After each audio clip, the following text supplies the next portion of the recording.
segment today, I am going to be discussing a favorite of mine. Where were you when?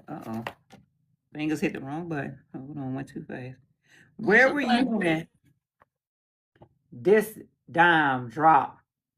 Boys in the Hood. This is July of 1991. And I wanted to show a specific scene, but it's just so much that I have in this. So I said, let me just give a little bit of the You don't want them to It just goes on and on, you know.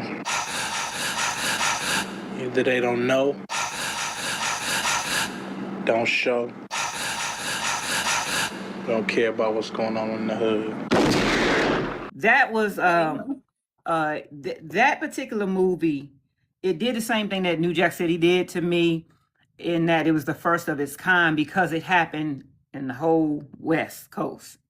It was around South Central, and for me, I always glamorized, especially back then, California, LA, and everything that was happening back then. I saw Colors, but Colors didn't resonate with me too tough. I guess I was too young, and it was completely about the gangs, and that wasn't my thing. But this showed inner city living in South Central without glorifying violence. Just really showed the struggle, and it's actually, thank you so much, Kaylee, for the Daily Heart Me. It actually is sad to say that it mirrors a lot of what's going on today, as far as police brutality, and everything we're still facing right now. It's just so dope because John Singleton was the youngest ever Black director to be nominated for director and for an Oscar at 23 years old when he made that film. And so it always stood out to me. Ice Cube's first acting job, he didn't want to take acting classes for it, ended up taking some, but it was so real and raw and the first of its kind. And I absolutely loved it, and it stand out for me. So I want to know, do you guys remember it? Where were you when it dropped? You tell me, T. You remember where you were? Okay, I don't remember where I was, but I remember how I felt. First of all, I was an Ice Cube fanatic, y'all. I'm gonna tell y'all something. The craziest thing. My very first apartment was that I had with a roommate. All you saw was Ice Cube all on the walls. The lynch mob, St. Ides posters. Like I was crazy with it, to the point where my boyfriend at the time hawked his DVDs and all of his stuff to get me tickets to go see Ice Cube.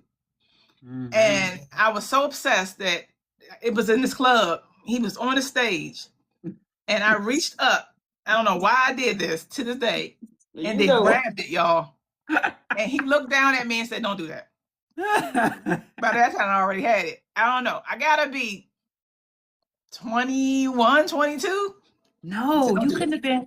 You weren't that old because I was 15. So you told me 2 years, so you 17. This is 91. No, I'm older now. I'm talking about you went to see him. Yeah. Oh, I'm tripping. Okay, right. I'm just letting you know I was obsessed with it.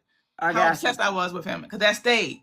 But what got me from that movie is, number one, the realness of it. When he was like, "Keep them goddamn babies out the street." Like it was how they spoke was realistic, because a lot of the movies up to that, where they would have like the rappers, have Black actors and stuff, they didn't sound realistic to me. The acting and stuff, like the pause, and I'm so glad he took classes, because he was already there being a entertainer.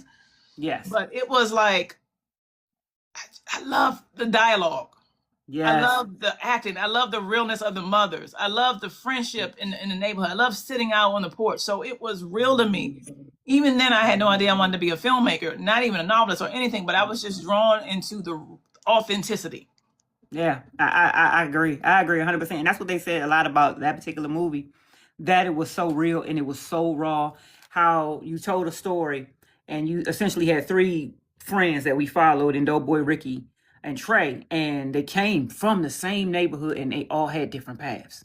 Yeah. And but you still could understand each story. And I don't know how many times I've seen it, even to this day. That movie it just always stays with me. It's like one of the first of its kind. And not coming down on a man, like understanding that he wasn't what's his name, wasn't a hood nigga. When he was like, "Oh, don't let me out. Don't let me out." Trey. Like, yeah. let me out though. Like it wasn't. Yeah. He didn't give no hard time for it. No. Of course, he wanted him to ride out, but he understood like stuff that I wish people understood now, like in the streets. Because when we was coming up, depending upon where you were, they didn't want the ones that had an opportunity to get out to be out there with them.